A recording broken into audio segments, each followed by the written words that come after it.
Lifting mechanism assembly. Warning: this video is intended as a training support only.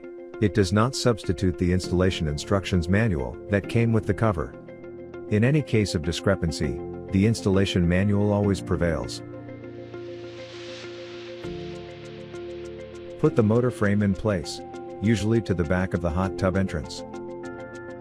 The standard model will need the motor frame to be on the short side of the Covana cover, whereas the long side model will need the motor frame on the long side of the Covana cover. Be careful, the steps that follow are side-specific. The left and right sides are presently illustrated, and the rest of the video will use this reference. For the left side post assembly, use one of the two jacks, and assemble it with a foot plate. Make sure the U-frame fixation part of the foot plate is oriented towards the right. Slide the alignment brackets of the foot in the alignment slots of the jack. Push upwards, to lock in the post foot. Ensure full contact is made along the bottom. Use the two 1/4 inch by 2 1/4 inches screws and nuts to fasten the assembly. Do not over-tighten these screws. The mechanism may bend inwards as a result. It is important to respect the assembly orientation of the hardware. Repeat the same procedure for the right-hand non-motor side, putting the foot bracket on the left side. Posts will fall easily when placed upright. Secure the posts by laying them down before proceeding with next step. Slide the drive shaft over the square shaft located at the bottom of the left motor side jack. Position the jack in the remaining corner of the Covana cover. The square shaft at the bottom of the jack should face toward the motor frame, and the U-frame bracket should be inwards. Move the jack assembly to the drive shaft, align it and slide it in. If the alignment is not perfect, tilt the jack until it fits. Make sure the drive shaft is fully installed before proceeding further in the installation process. Using the jack without the drive shaft being properly connected may cause injury. Install the long aluminum U-frame over the drive shaft, and ensure the holes line up with both jack assemblies. Fasten the U-frame in place, using two 5/16 inch by 2 inches screws, 2 nuts, and 4 plastic washers per side. Repeat the same process for the opposite side. Align one unpainted metal coupler, with the holes on each end of the front frame cutout. Use the 1/4 inch by 3/4 inch screws and nuts, to fasten both unpainted metal couplers. Insert a number 8 by 3/8 inch hex slotted thread cutting screw in the center hole on each end of the front frame cutout. Fasten a short U-frame to each end of the front frame cutout. Use two 5/16 inch by 2 inches screws, 2 nuts, and 4 washers per side. Install the entire assembly between the front posts. Install the U-frame on both posts using two 5/16 inch by 2 inches screws, 2 nuts, and 4 washers per side. Verify whether the drive shafts fell off during installation. If so, redo the previous steps. If not, tighten all U-frame screws. Failure to verify the drive shafts installed could result in the non-motor side jacks elevating on their own. Once the U-frames are installed, the jack lock screw located at the top of non-motor side jacks can now be removed safely. Set the screw aside.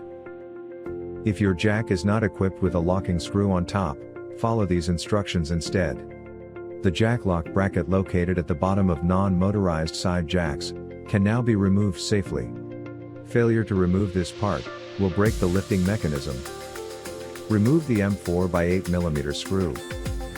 With the jack lock removed, screw back in only the screw. You can now remove the red paper tags that are attached to the jacks. For future use, insert the jack lock into the back of the M6 screw, without screwing it in. Unscrew the 3/8 inch by 1 inch screw on the top of all 4 jack assemblies. Set these parts aside. Install the clip-on barrel nuts at the bottom of the non-motor side jack assemblies for the sleeves, using M6 by 20 mm screws and lock washers. Only the non-motor side jack assemblies need clip-on barrel nuts installed. Do not fully screw in the M6 screws, a big gap is needed to slip on the sleeves. Slide the sleeves over all 4 jacks. Be sure to align the opening at the bottom of the sleeves, with the U-frames attached.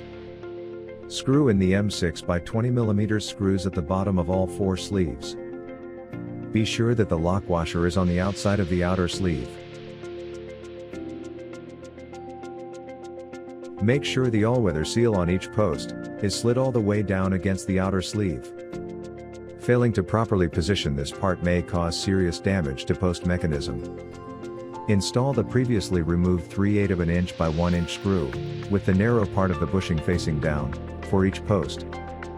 Before installing the screw, make sure the hole in each top plate is aligned with the jack assembly threads. Ensure the Covanna cover is centered. Use a measuring tape on all 4 sides, and make sure it is still resting on the foam spacers. Make sure all posts are vertically leveled. You will need to check both sides of each post with a level. Install the first corner bracket. Fasten the bracket to the cover, using 4 M6 by 20 mm screws and 4 painted metal washers. Follow the pattern shown for installing screws A to D. Ensure the sleeve is correctly pressed against the outer shell, before screwing in the M6 by 20 mm screws. Repeat the same procedure for each remaining corner bracket, following the installation order, as illustrated. Use 4 number 8 by 1/2 inch screws to fasten the bracket to its post. Tighten carefully. Self-tapping screws can break if screwed in too hard. When tightening the screws, it is recommended that you pull the post toward you, to ensure a better fit of the corner bracket. This will reduce the possible gap. Following the same pattern, fasten each corner bracket to its post.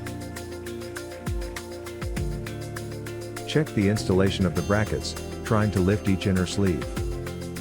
Review the previous steps for any broken screws, or to retighten the screws if an inner sleeve continues to move.